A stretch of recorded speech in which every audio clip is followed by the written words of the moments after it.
Mari kita lanjutkan ibadah hari ini dengan mendengarkan firman. Ini saya mau kasih firman tentang generasi Yosua. Kita semua tahu bagaimana generasi Yosua itu ya, generasi yang berkemenangan. Siapa yang mau menjadi generasi Yosua? Amin. Semoga yang di rumah juga angkat tangan masing-masing ya. Karena iman juga harus diucapkan lewat mulut kita. Diakui. Jadi siapa yang ingin jadi generasi Yosua? Saya. Amin. Generasi Yosua, sebelum Musa mati, Musa telah berpesan kepada bangsa Israel dan memilih Yosua untuk menjadi penggantinya. Ini tertulis di Ulangan 31 ayat 3. Tuhan Elohimu, dialah yang akan menyeberang di depanmu. Dialah yang akan memunahkan bangsa-bangsa itu dari hadapanmu sehingga engkau dapat memiliki negeri mereka. Yosua dialah yang akan menyeberang di depanmu seperti yang difirmankan Tuhan. Maaf ya, ini kacamata saya kok burung. Bentar.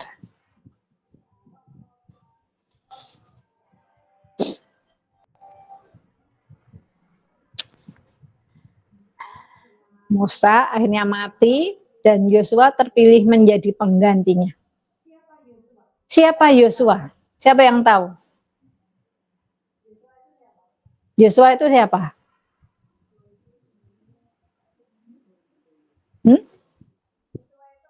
Yosua itu abdinya Musa, ya.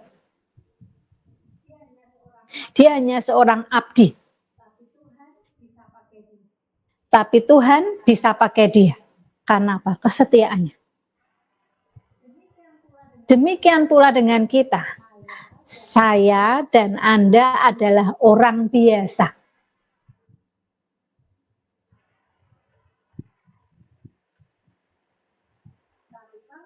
Tapi kalau Tuhan mau, Tuhan bisa pakai kita untuk melakukan hal-hal yang besar.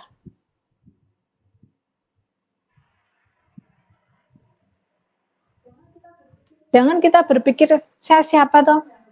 Saya enggak ngerti apa-apa. Saya enggak sekolah. Enggak apa-apa, kita enggak sekolah. Kita enggak ngerti apa-apa. Belum, bukan enggak ngerti, kita belum ngerti apa-apa, mungkin iya. Tapi kalau kita mau dekat sama Tuhan, kita mau taat, Tuhan akan tergerak hati dan akan memakai kita. Dan kalau Tuhan sudah mau, Tuhan akan mampu melakukan apapun. Hal sebesar apapun akan mampu Dia lakukan terhadap diri kita. Setiap kita. Amin. Mari menjadi generasi Yosua yang merebut tanah Kanaan dengan kemenangan. Amin.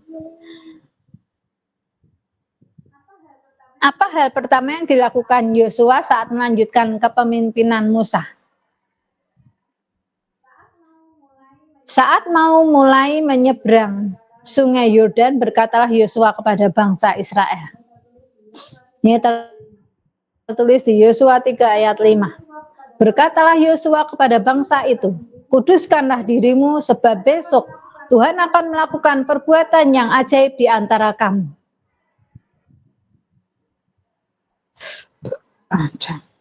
Maaf ya, ini mata saya kok agak mengganggu.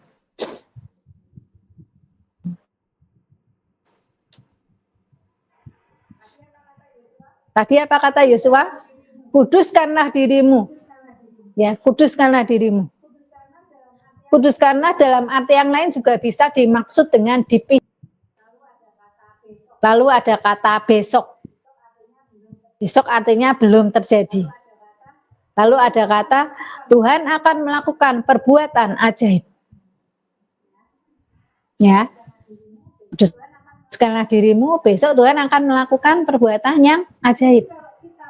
Jadi kalau kita mau mengalami perbuatan-perbuatan ajaib, kita harus bersama Tuhan. Kita harus dipisahkan dari dunia. Artinya kita harus dikuduskan. Hidup kudus itu memang beda. Kayak kita sekarang sudah beda ya. Kita saja yang merasa kita tuh belum melakukan banyak hal yang diinginkan Tuhan, kita saja sudah merasa dibedakan dengan yang lain. Benar enggak? Ibadah harus pakai kerudung, pakai teflin, ya toh? Pakai teflin di kepala. Pakai kudungnya harus pakai jumbe-jumbe seperti ini. Ini hal yang terlihat yang kita sudah dibedakan dengan yang lain. Ini belum sampai yang di dalam, baru yang terlihat. Nanti di rumahnya ada apa namanya, mezuzah. Bersyukur lagi kalau di rumahnya ada yang mau tulisin nama Yudhifafih dan tulisan Yesua. Lebih luar biasa lagi. Karena hanya bersama Tuhan saja perbuatan-perbuatan besar dalam hidup kita akan terjadi. Apa itu hidup kudus atau hidup dipisahkan? Yaitu hidup sesuai firman, bukan seperti dunia atau kebanyakan orang. Iblis itu loh nggak takut sama orang yang rajin ke gereja. Tidak takut orang yang pintar berkhotbah. Tapi iblis takut pada orang yang melakukan firman. Ingat itu. Iblis takut kepada orang yang melakukan. Maka jadilah pelaku firman. Iblis saja akan takut. Jadi kita mau bahas lagi apa itu hidup kudus. Saya mau bagi menjadi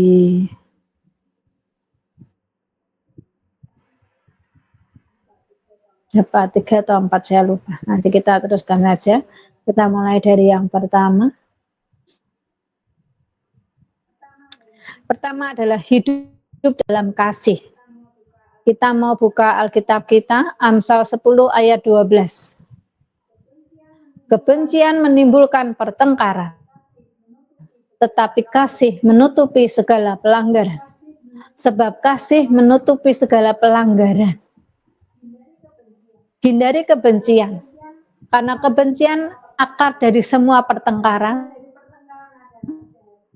dan buah dari pertengkaran adalah kejahatan. Bagaimana caranya untuk hidup dalam kasih ini? Bagaimana caranya untuk menghindari kebencian? Saya mau kasih tips sederhana saja ya. Kalau kita bergaul dengan orang-orang yang suka membenci, lama-lama kita bisa ketularan suka membenci juga ya. Karena omongannya, karena pikirannya jahat. Nanti kalau kita bergaul, lama-lama yang seharusnya itu tidak enak di hati, yang seharusnya itu adalah dosa yang kita tahu, lama-lama kita jadi terbiasa. Karena apa? Biasa kita lakukan, biasa kita dengar. Saya mau kasih analog.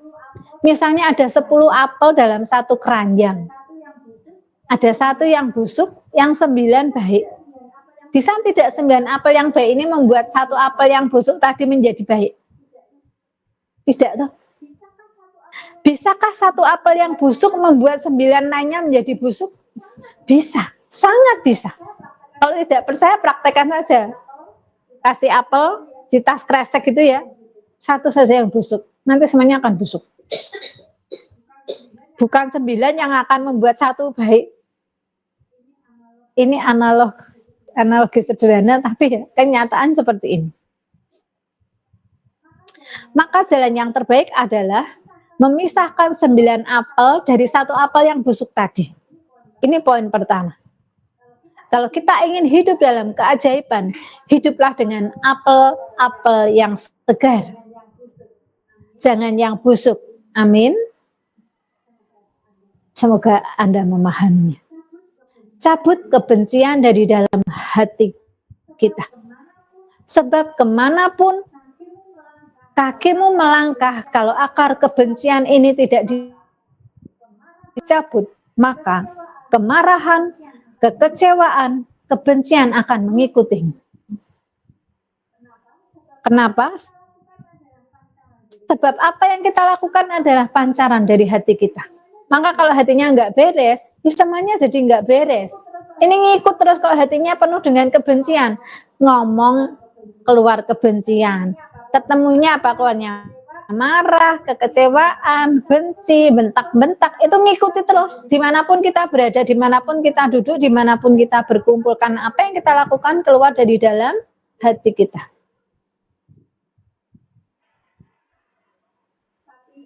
Tapi hidup di dalam kasih menutupi banyak sekali pelanggaran. Kita harus perjuangkan hidup dalam kasih ini meskipun sulit ya. Kalau kita dibenci orang, disakiti secara langsung atau lewat kata-kata, pasti kita akan sedih ya, kecewa, marah, down. Biasa, itu wajar karena kita manusia. Hati kita terbuat dari darah dan daging, bukan dari batu. Habis baca artikel bisa langsung bad mood, dipikirkan, dilanjutkan bisa langsung down, ya seperti itu. Maka kita sendiri jangan menjadi penyebar hal-hal yang tidak baik seperti itu. Jaga lidah kita, dan untuk sekarang di zaman medsos, jagalah jempol kita ya. Jangan tekan itu kalau itu membuat orang lain menjadi tidak baik. Saya mau ingatkan saja, jangan terlalu lama dalam mode ini. Mode tadi loh, down. Kita habis baca artikel, langsung sedih, galau, takut, khawatir, mungkin marah-marah. Mungkin ada yang habis baca status orang, jadi bad mood, baper, jangan baperan. Karena status yang ditulis seseorang itu belum tentu buat kita kok. Itu kan dindingnya dia ya, itu statusnya dia. Dia tuh punya hubungan dengan banyak orang, bukan hanya dengan kita. Kalau kebenaran pas dengan kita, kalau itu tegurannya pas untuk kita, ya kita introspeksi diri, tapi tidak usah terus baper. Tapi itu belum tentu buat kita. Jadi jangan terlalu lama dalam mode ini. Kita harus cepat move on. Ingat, hidup kudus itu hidup dalam firman. Jadi harus latihan mengaplikasikan firman dalam hidup. Pelaku firman itu adalah latihan mengaplikasikan firman dalam hidup. Matius 6 ayat 15. Tetapi jikalau kamu tidak mengampuni orang, Bapamu juga tidak akan mengampuni kesalahan. Ini contoh saja ya. Mungkin suara iblis di hati berbisik, kamu kan tidak salah. Dia juga memfitnahmu. Dia juga sudah kau tolong, dan dia orang yang tidak tahu terima kasih, membalas kebaikan dengan kejahatan. Untuk apa mengampuni? Kesenangan dia nanti. Kamu itu lemah, bodoh kalau tidak membalas ya. Ini adalah kata-kata iblis yang dimasukkan ke dalam pikiran kita. Iblis itu tidak suka ada orang yang jadi pelaku firman. Iblis itu tidak suka ada orang baik, apalagi orang benar, karena baik saja belum tentu benar ya. Iblis saja tidak suka dengan orang baik, apalagi dengan orang benar, dia benci. Padahal setiap orang yang menjadi pelaku firman adalah orang benar. Maka lawanlah iblis dengan menjadi pelaku firman. Banyak tantangan pasti, sulit pasti. Tapi kalau kita gigih, kita akan dimampukan. Kita tidak akan bekerja sendirian untuk melakukan firman. Roh Kudus akan membantu orang yang sedang melakukan firman. Amin. Pegang ini. Kita tidak melakukan itu sendiri. Karena tidak mampu kita melakukan sendiri. Sulit kok. Ya piye wong sudah difitnah, sudah dipukul, disuruh mengampuni, disuruh mendoakan, disuruh memberkati pula. Piye? Itu tidak mungkin kita, yang tubuh kita terbuat dari darah dan daging, itu sangat tidak mungkin kalau kita tidak dibantu oleh Roh Kudus untuk melakukan itu. Jadi ingatlah, kalau kita berhasil, itu adalah bantuan Roh Kudus. Supaya kita tidak sombong ya.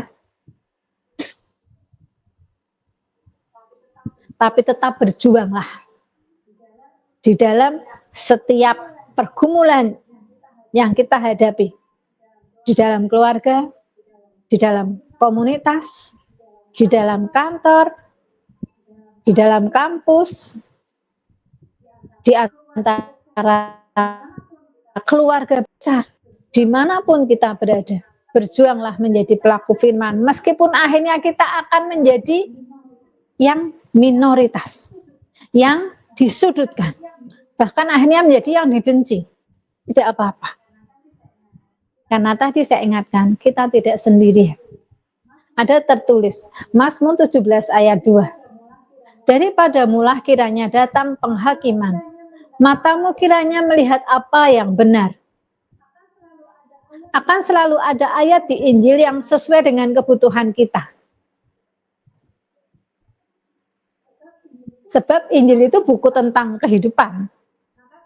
Maka kalau kita ada masalah apapun tentang bisnis, tentang pacaran, tentang keluarga, tentang sakit, tentang berkat, tentang kebangkrutan, carilah ayat-ayat di dalam firman, pasti ada. Yang aneh-aneh itu loh ada. Tentang hubungan seks yang terlarang, tentang kejahatan yang kita banyak lihat sekarang ini. Di Alkitab ada semuanya. Luar biasa Alkitab kita itu. Maka kita menjadi orang yang apes kalau menjadi orang Kristen tapi tidak pernah baca firman. Ya toh? Kita punya buku yang luar biasa tapi tidak pernah dibaca sampai selesai. Mungkin ada yang belum pernah membuka. Saya yakin itu. Ada yang belum pernah buka Alkitab. Padahal sekarang itu zamannya orang-orang bawa gadget di mana-mana, tinggal download Alkitab beres. Saat istirahat bisa baca.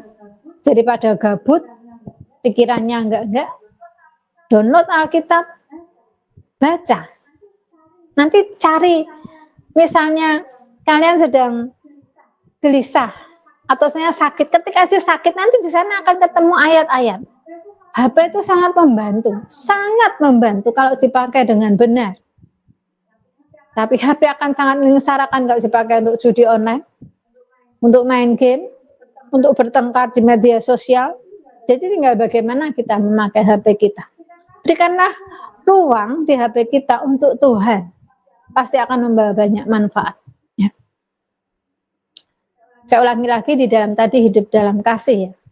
Maka kalau ada anak-anak buat kesalahan, sebagai orang tua jangan benci. Kalau ada jemaat yang buat kesalahan, jangan benci. Kalau ada tetangga yang buat kesalahan, jangan dibenci. Ampuni, ampuni, ampuni. Ampuni adalah bagian dari kasih, dan kasih menutupi segala pelanggaran. Karena tadi perintahnya apa? Kasihilah musuhmu. Disuruh mendoakan dan disuruh memberkati. Baru mengampuni saja berat ya. Nanti kalau kita sudah bisa melewati batas mengampuni, kita akan mampu melangkah ke level selanjutnya, yaitu apa? Mendoakan. Nanti kalau kita bisa mendoakan, kita akan mampu mendoakannya lebih baik lagi. Berkatilah dia. Saya sudah pernah mengalami fase-fase ini. Dan itu akan terus menjadi ujian bagi setiap kita, karena masalah dan pergumulan hidup itu terus ada selagi kita masih hidup ya. Tapi untuk level mengampuni tadi seperti itu, mengampuni dulu, nanti proses itu bisa terlewati, kita baru akan mampu mendoakan. Mendoakan nanti akan mampu lagi memberkati. Percayalah, kalau belum bisa mengampuni disuruh mendoakan, tidak bisa. Kalaupun mendoakan hanya di bibir, nggak sampai ke hati. Percayalah, saya bilang seperti ini karena saya sudah menjadi pelakunya. Kalau lagi gregetan sama orang, mana bisa kita mendoakan? Benar enggak? Iya enggak?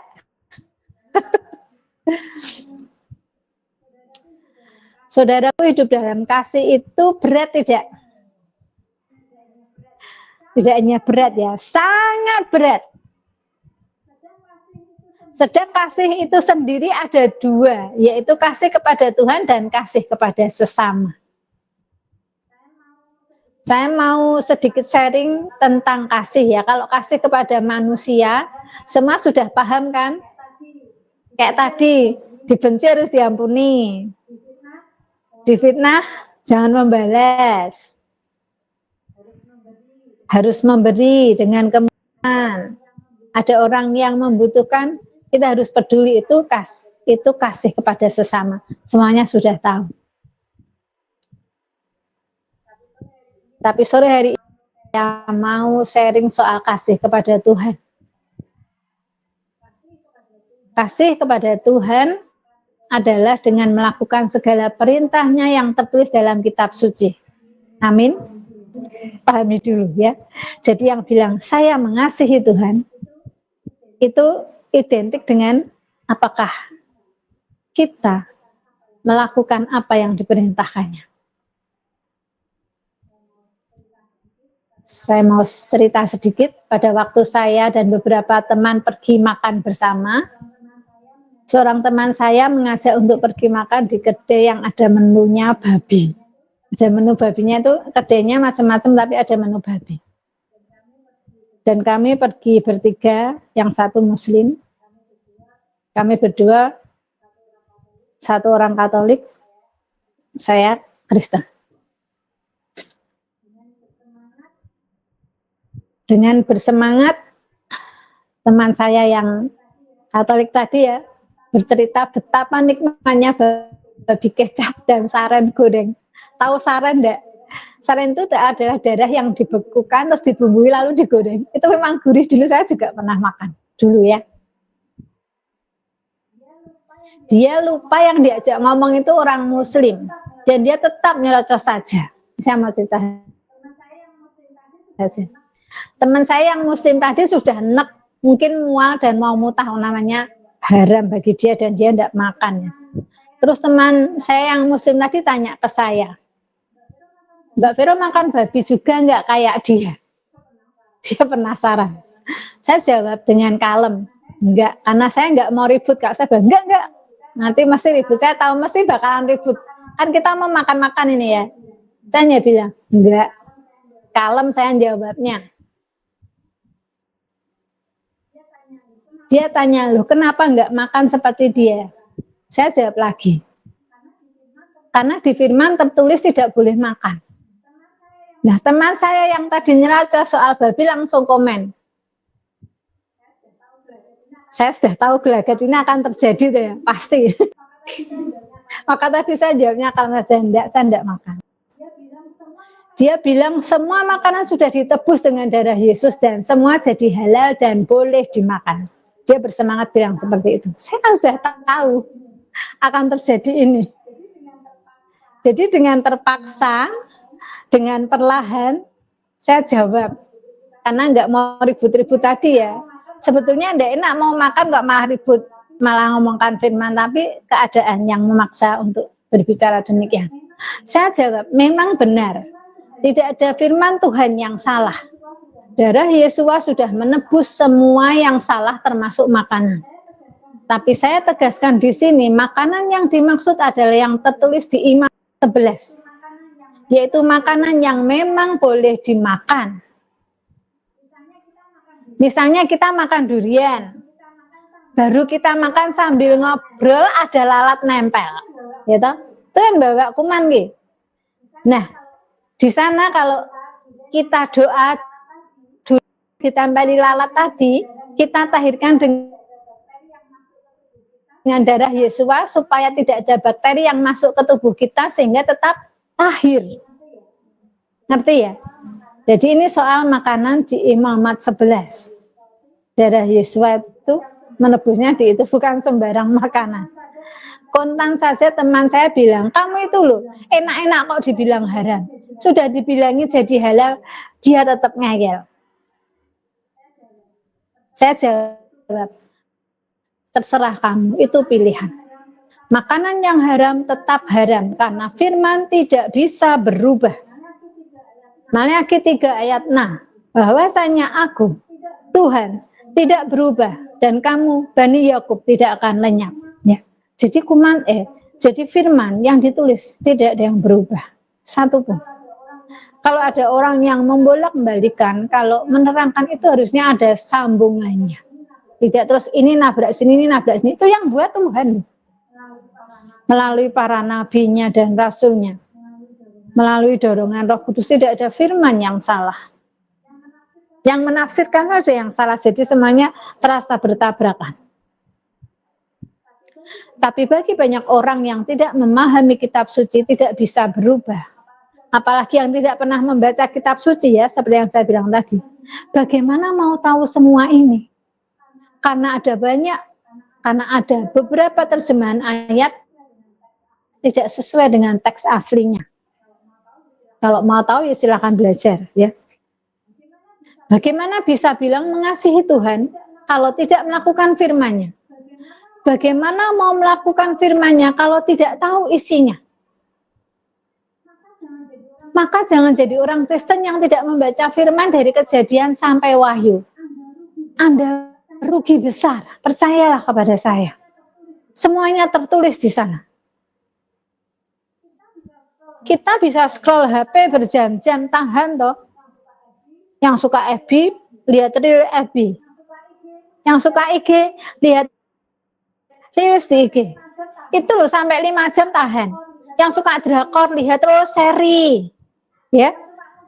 Yang suka musik terus, pokoknya HP itu berdengung, kita lihat di telinga kita berjam-jam, tahan.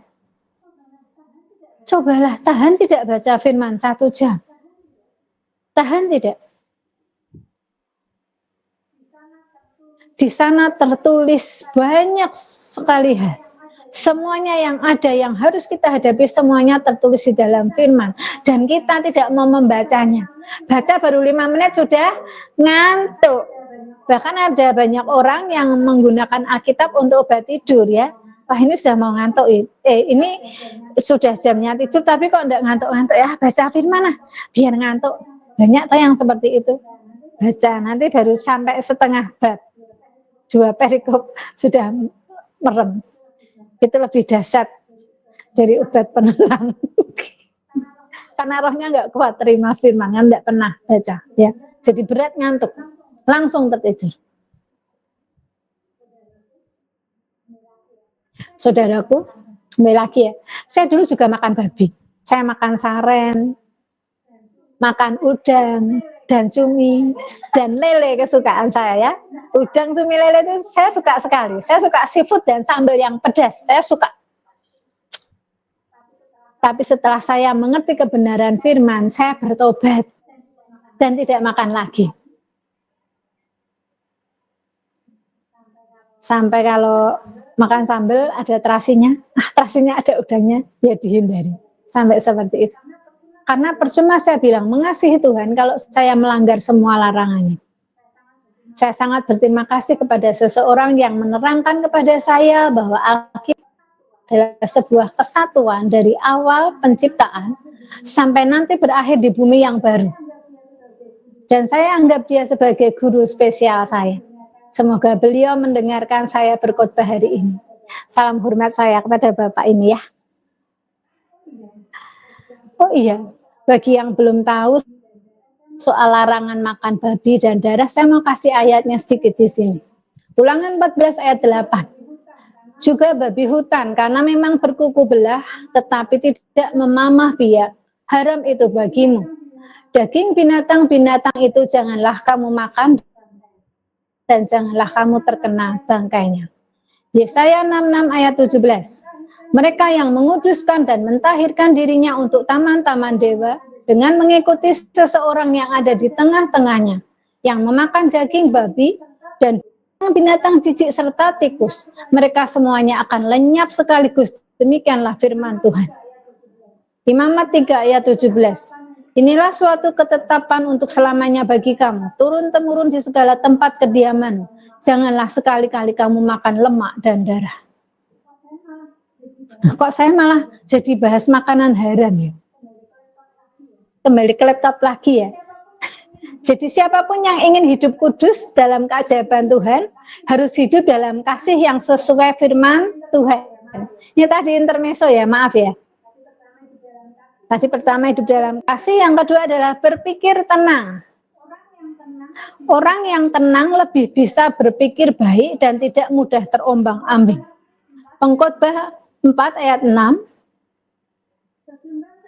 Segenggam ketenangan lebih baik daripada 2 genggam jerih payah dan usaha menjaring angin. Dengan ketenangan orang akan bisa memilih bahwa dekat dengan Tuhan akan mengundang Tuhan dalam kehidupannya. Tuhan akan menuntun langkahnya dari kemenangan kepada kemenangan berikutnya.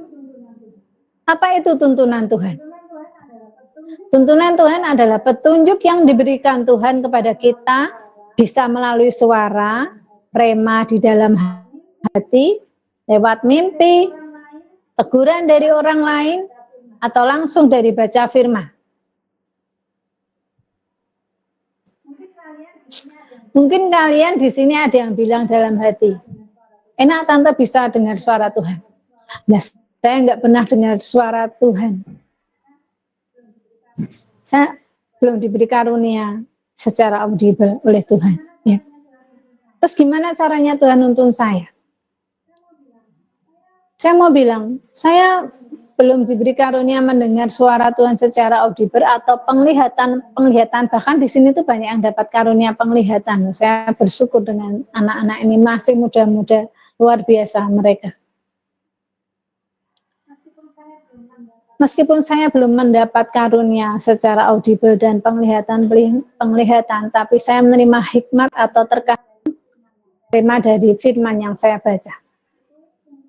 Itu tuntunan yang saya terima dari Tuhan. Itu hanya berdasarkan kepekaan dan ketaatan kita. Saat kita dapat teguran atau hikmat, dilakukan tidak. Biasanya Tuhan itu kalau kasih sesuatu, kayak PR saya bilang ya, dikasih A, lakukan enggak, dilakukan enggak. Kalau enggak, biasanya Tuhan enggak kasih lagi yang berikutnya. Biasanya seperti itu. Itu pengalaman saya pribadi sih. Kalau ini sudah dilakukan, nanti Tuhan baru kasih yang berikutnya. Seperti itu. Buat Anda semua, jangan bilang nggak pernah dengar suara Tuhan. Ya. Baca firman itu sama dengan mendengar suara Tuhan. Dia secara pribadi berbicara kepada orang yang sedang baca firman. Kita baca kan Tuhan ngomong itu ya. Aja langsung jelek ke hati, karena firman itu bisa membelah apa? Sumsum dan tulang. Langsung makjil kalau pas. Jadi jangan ngomong nggak pernah dengar suaranya Tuhan. Itu hanya Anda saja yang pura-pura tidak mendengar. Atau saya ngomong ya bebal. Sudah tahu, sudah dengar tapi tidak mau melakukan. Pura-pura. Nanti kalau pura-pura bebal nanti jadi bebal beneran ya. Makanya kalau baca firman itu jangan kayak baca koran. Pelan-pelan. Nggak usah aku harus 5 bab hari ini. Aku harus dapat 1 bab. Nanti mau laporan. Nggak usah. Dipahami. Mau dapat setengah bab ya enggak apa. Pelan-pelan, jangan kayak baca koran. Pasti dapat sesuatu. Dan itu ngomong pasti letakkan sesuatu di hati kita. Kalau kita belum dapat secara audible, kita belum dapat visual, biasanya Tuhan kasih di hati kita. Tuhan kita itu luar biasa, dia Tuhan yang hidup ya. Baca firman pelan-pelan, dipahami, nanti akan ada rema. Rema itu sesuatu yang masuk ke hati kita dan menjadi tuntunan hidup. Jadi kalau kita ingin mengalami keajaiban, perkatakan firman. Seperti saat Tuhan Yesus dicobain iblis, apakah Tuhan melawan dengan gagah-gagahan? Enggak toh? Tuhan Yesus memberi contoh melawan iblis dengan firman, ngomongnya apa? Ada tertulis. Selalu Tuhan bilang, ada tertulis. Iblis itu sudah kalah kalau kita ngomong, ada tertulis. Misalnya, kamu dosanya besar. Nanti ngomong, ada tertulis. Tuhan Yesus datang untuk mengampuni dosa. Iblis itu sukanya mendakwa soalnya. Kita balas dakwaan itu dengan ada tertulis. Kita sudah diajari sama Tuhan kita. Hidup percaya dalam firman itu memang tidak mudah. Itu harus dibangun setiap hari. Jika saya dan Anda dalam keadaan takut atau terjepit, terus berdoa. Bapakku, Engkau kota bentengku, gunung batu keselamatanku. Hanya padamu aku berharap. Saudara, kira-kira kalau kita ngomong begitu sama Bapak dengar enggak? Saya ulangi ya, ada yang ngomong sendiri. Kalau kita ngomong, Bapakku, engkau kota bentengku, gunung batu keselamatanku, pas kita ketakutan. Kira-kira Bapak nengok enggak? Kalau orangnya taat pasti nengok. Bapak kira-kira mesti berpikir seperti ini ya. Oh, anakku menyebutku gunung batu keselamatanku. Dan dia bilang hanya berharap kepadaku. Aku pasti akan menolongnya. Aku tidak akan membiarkannya. Benar enggak? Misalnya yang ngomong anak saya, mbak saya saja mesti akan, Samuel bilang aku pengharapannya, mamahnya yang diharapkan. Tergerak enggak hati saya? Itu hidup dalam firman seperti itu. Pas kita takut khawatir, Bapakku engkau gunung batu keselamatan. Pas kita lagi takut-takut harus sembunyi, engkau kota persembunyianku ya, kota pelarian. Tuhan mendengarkan enggak? Anakku mengandalkan aku. Tetap Tuhan turun tangan. Imani itu percaya. Berkali-kali saya memuji dia dan mempercayai firman-Nya tergenapi dalam hidup saya. Saya tidak bisa menghitungnya. Ribuan kali. Terutama saat saya susah, saat saya takut, dan apa yang terjadi Tuhan tidak pernah berbohong. Dia menepati setiap janjinya yang tertulis di dalam firman-Nya. Haleluya. Bahkan 2 hari yang lalu, janji Tuhan tergenapi dalam hidup saya. Dulu waktu saya sangat susah. Saya sedang jatuh ya saat itu. Saya tidak kebayang. Nah, saya mungkin pernah sharing, saya sudah lupa ya. Saya disuruh melayani Tuhan. Saya bilang, Tuhan, saya mau melayani, nanti kalau Tuhan sudah lunaskan utang saya yang 100 juta lebih. Dan kalau Tuhan sudah kasih rumah, karena rumah saya hilang waktu itu, saya jadi kontrak rumah. Roh Kudus bilang di dalam hati saya, kayak marah gitu, kerja belum sudah minta upah. Saya bersyukur saya memiliki hati yang taat, sehingga waktu saya mendapat hikmat seperti itu, saya terus melayani. Saya terus mikir, saya kok kurang ajar ya, belum kerja minta upah. Saya seperti diingatkan Roh Kudus seperti itu. Lalu saya tetap ngisi persekutuan doa New Revival itu, meskipun waktu itu saya sungguh ditekan dari berbagai pihak, saya tetap melakukan itu sampai selesai. Akhirnya saya pindah ke kebenaran sejati. Dan beberapa hari yang lalu, Tuhan menggenapi itu. Hutang saya yang 125 juta sudah lunas. Saya tidak tahu dengan caranya yang ajaib. Luar biasa. Betul. Hanya percaya dengan firman. Hidup dalam firman. Logika kita harus tunduk. Dengan caranya, dia menuntun langkah saya satu-satu. Ya meskipun itu berat ya. Kayak digebuki loh rasanya. Tidak segampang yang saya ucapkan ini loh. Tidak segampang itu. Tidak segampang itu Ferguson. Itu sangat berat saudara. Saya menangis darah betul. Tapi Tuhan kasih caranya step by step. Saya jalani dengan iman. Ada air mata di sana. Air mata darah kalau saya boleh ngomong. Tapi semuanya sudah selesai. Beberapa hari yang lalu, minggu lalu. Luar biasa, beri kemuliaan bagi Tuhan kita. Beri kemuliaan bagi kesetiaan Tuhan Yesus Hamasiah, yang saya selalu anggap dia adalah bukan hanya Tuhan saja, dia adalah kekasih saya. Saya anggap dia kekasih saya yang sungguh ada di setiap saya butuh. Dan saya selalu menghadirkan dia. Saat saya tidak butuh, artinya saat saya tidak susah, saya berusaha membangun itu. Saya menghadirkan Tuhan Yesus sebagai kekasih saya itu lewat lagu-lagu. Itu adalah seperti dimensi yang saya bangun sendiri.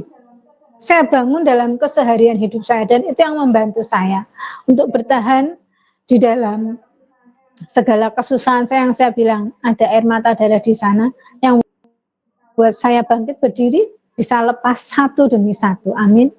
Saya ingin Anda juga merasakan mukjizat yang saya rasakan. Kalau Anda mau merasakan mukjizat yang saya rasakan, ya harus dilalui bayar harga yang saya lakukan toh ya. Benar enggak? Ada bayar harga yang harus ditebus untuk itu. Jadi sekali lagi percayalah kepada firman.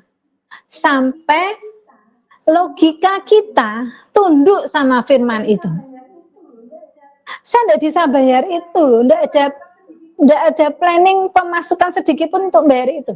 Tapi firmannya mengatakan, carilah kerajaan surga dulu, yang lain akan ditambahkan kepadamu. Tunduk loh sama itu, tunduk. Kalau kita tunduk, ya Tuhan aku percaya. Tinggal ngomong gitu, aku percaya. Jangan dibibit tok sampai di sini. Ya Tuhan aku percaya. Nanti tiba-tiba ada sesuatu yang terjadi. Tuhan tidak menurunkan uang satu dari langit begitu saja, tidak loh. Bukan sulapan loh ini. Lewat jalan-jalannya. Ada seorang pembeli datang. Banyak hal lah, banyak hal. Tapi luar biasa Tuhan kita. I love you, Tuhan Yesus HaMasiah. Kembali lagi ke laptop ya. Sudah lama ini khotbahnya. Nomor 3, segera.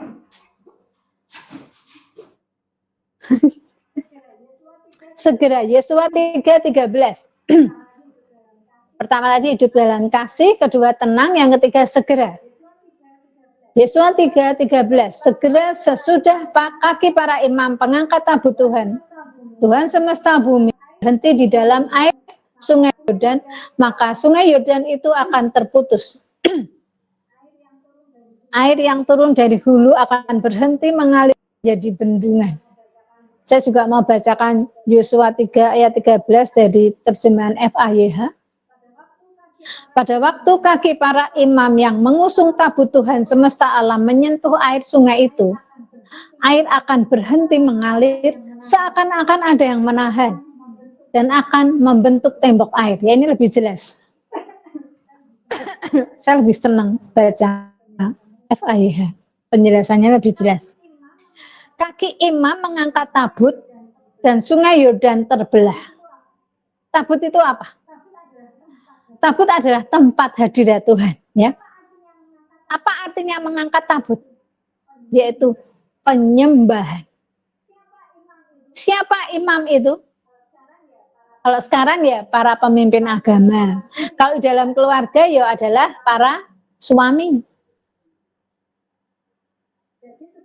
Jadi tugas bapak-bapak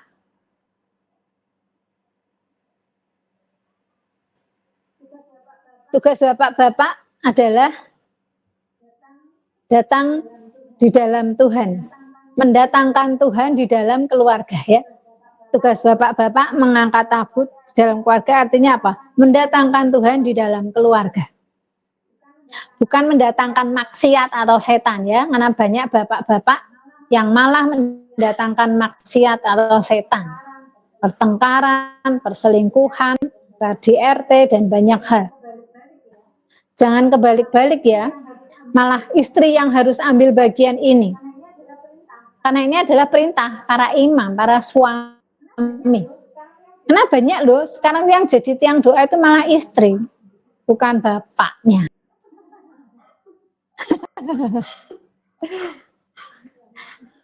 Yang sudah melakukan bertobat. Bapak-bapak.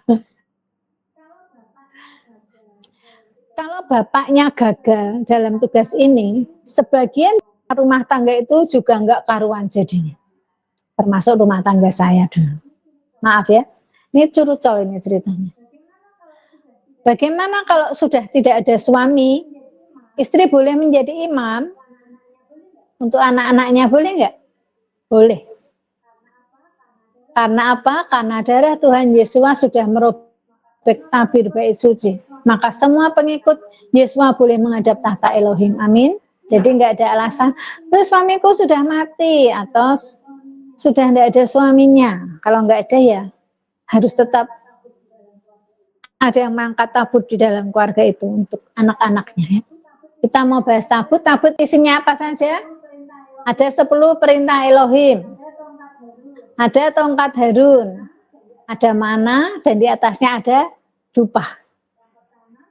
Yang pertama 10 perintah Elohim. harus melakukan 10 hukum. Ya 10 perintah Elohim masih berlaku sampai saat ini. Apakah sulit? Ya sulit.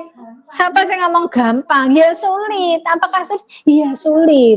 Tapi kalau kita mengasihi Elohim, kita akan dengan rela hati melakukan itu sehingga tidak terasa berat. Misalnya, dulu saya suka cumi dimasak hitam itu loh. Nah, karena saya mengasihi Elohim, mau melakukan perintahnya, ya sekarang kalau lihat cumi, yang pertama-tama saya kayak nalan ludah gitu ya.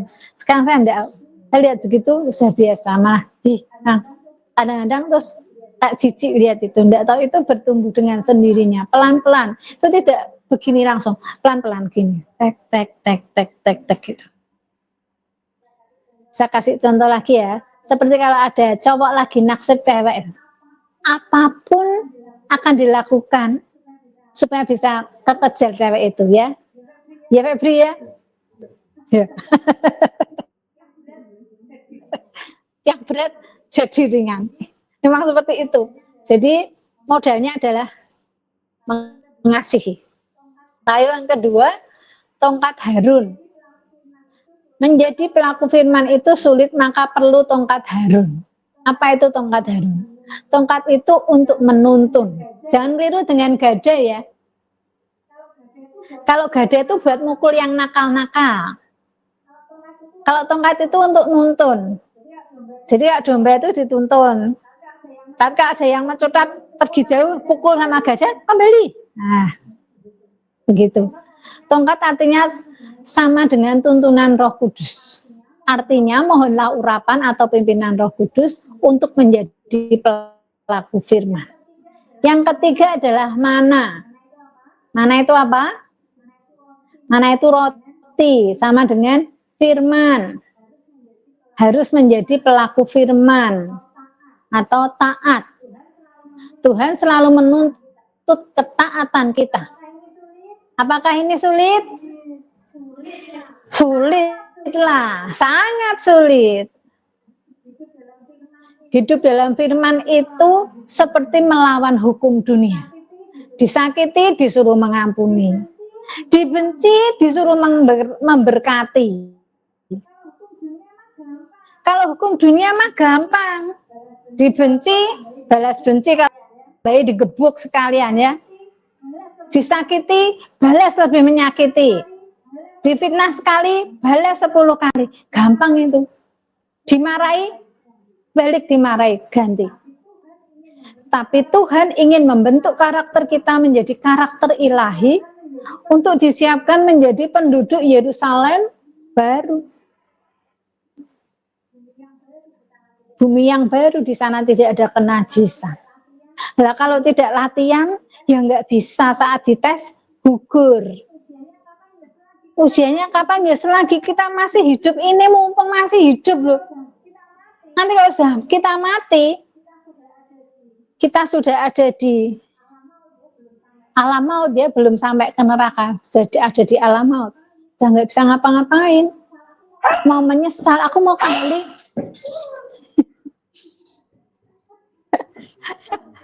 Sudah tidak bisa. Ini ada yang berdiri luar biasa, kaget geli ya.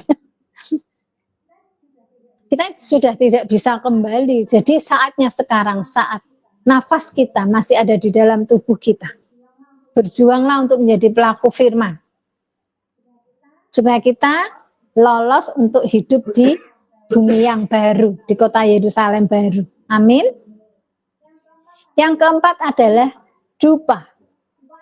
Dupa adalah rempah-rempah yang kalau dibakar berbau harum, diletakkan di atas tabut biasanya. Kita nggak usah repot-repot cari dupa, karena kita kan belum, kalau zaman sekarang dupa itu diibaratkan seperti kedukun ya, pada takut, kemenyan. Padahal sebetulnya iblis itu suka niru-niru Tuhan. Tuhan suka dupa, dia ikut suka.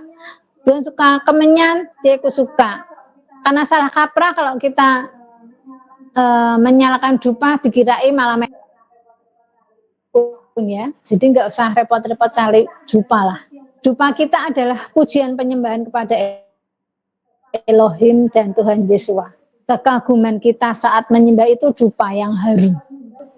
Jadi kalau nyembah jangan hanya mulut saja, tiwas capek tok ya. Menyembahlah sampai ke hati dengan segala kekaguman, itu menjadi seperti dupa yang harum naik ke atas.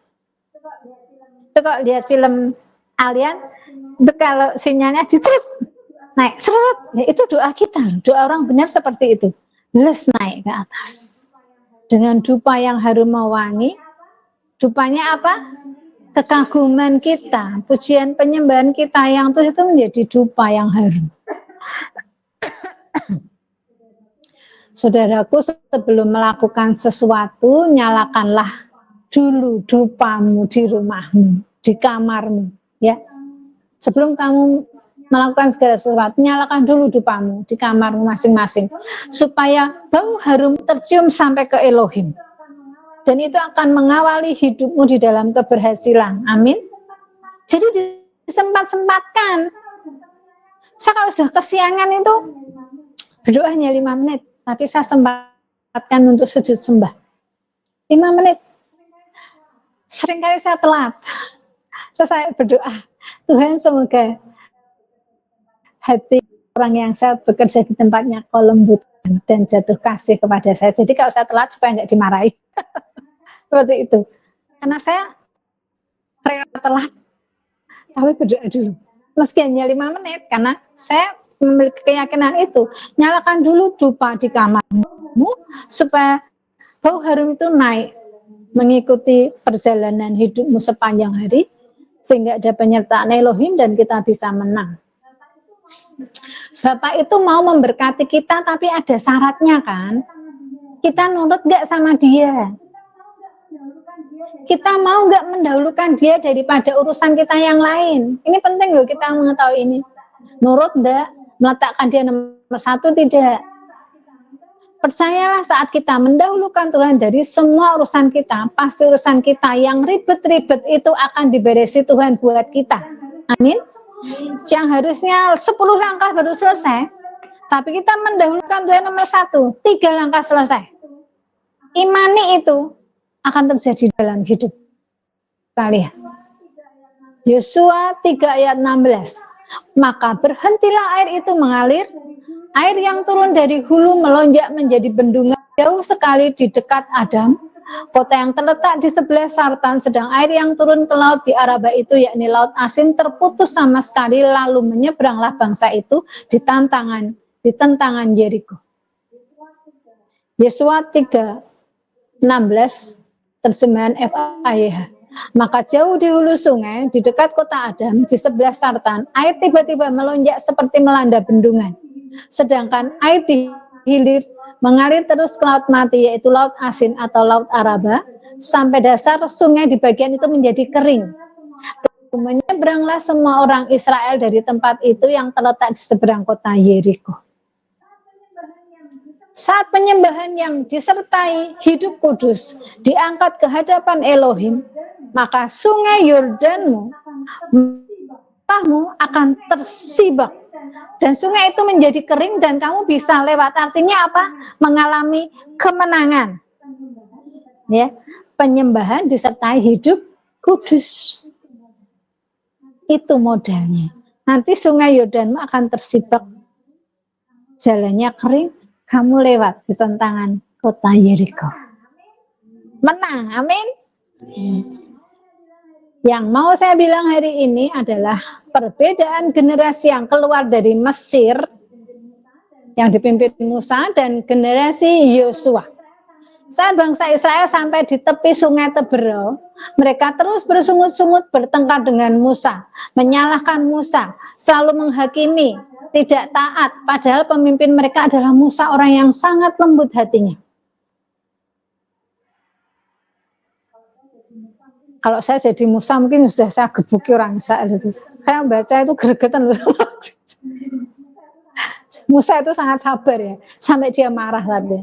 Maka banyak dari mereka yang mati, ada yang ditelan bumi, ada yang digigit ular. Kenapa mereka begitu? Karena mereka bermental budak dan suka memberontak. Tapi beda dengan generasi Yosua. Saat mereka sampai di tepi sungai Yordan, mereka tetap tenang dan mengikuti instruksinya Yosua. Tidak ada yang marah-marah apalagi menyalahkan Yosua. Mereka tenang dan taat pada pemimpin. Jangan jadi generasi yang keluar dari Mesir, tapi jadilah generasi yang keluar dari padang gurun yang dipimpin Yosua. Yosua dan Kaleb adalah generasi yang keluar dari padang gurun yang telah mendapat didikan dari Musa. Dan mereka taat. Yosua itu sangat taat sama Musa loh. Nggak pernah ada ceritanya Yosua dimarahi Musa, nggak ada. Nurut, ngetut ke sampai ke kaki gunung, ditut ke dia berhenti nunggu di sana. Taat dia, maka dipakai Tuhan dengan luar biasa. Imannya sudah bertumbuh saat di padang gurun. Karena dia taat dan setia, maka dia dipakai Elohim untuk menggantikan Musa, pemimpin yang besar. Ada satu catatan di sini ya, saya mau kasih tahu, pilihlah pemimpin yang benar supaya saat kita taat kita tidak ikut tersesat.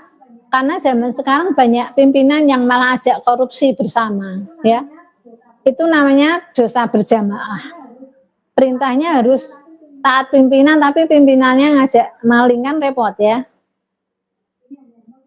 Ini hanya note sedikit untuk taat pada pimpinan, ya harus cari pemimpin yang benar. Hari ini saya juga mengingatkan untuk Anda dan saya sendiri, jangan suka marah-marah. Jangan suka mencari kesalahan orang lain. Dan kalaupun kita ingin menegur kesalahan seseorang, koreksi diri dulu supaya kita tidak malu. Selumbar di mata orang kelihatan, balok di dalam mata tidak kelihatan. Dan kalau mau menyalahkan seseorang tentang apa yang dilakukan orang tersebut, berikanlah juga solusinya. Ini penting.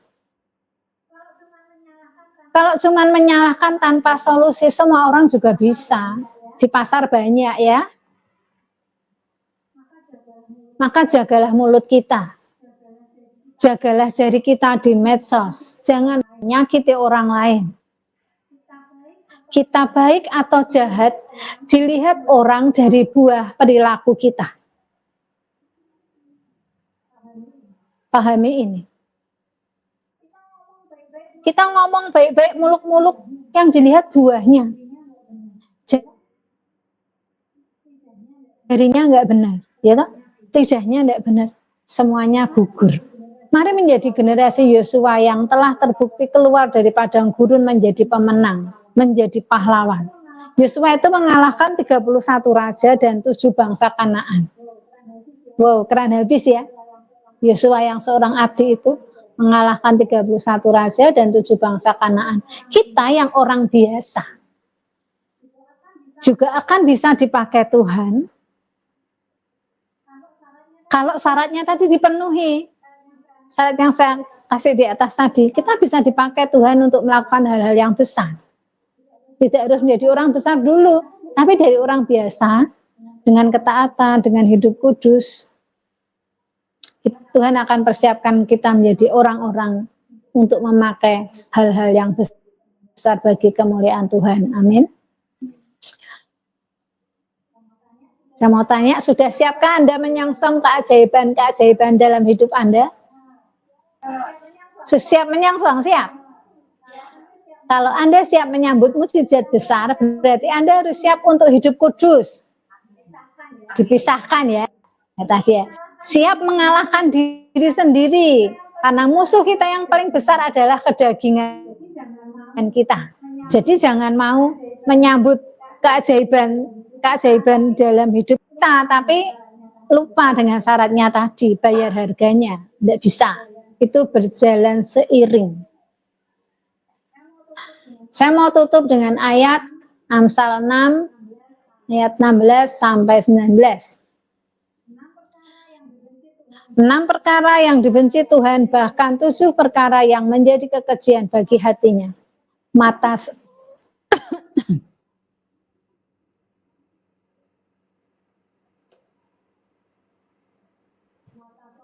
Mata sombong, lidah dusta, tangan yang menumpahkan darah orang yang tidak bersalah, hati yang membuat rencana-rencana yang jahat, kaki yang segera lari menuju kejahatan, seorang saksi dusta yang menyembur-nyemburkan kebohongan dan yang menimbulkan pertengkaran saudara. Semoga kita semua dimampukan untuk hidup benar dan kudus. Amin.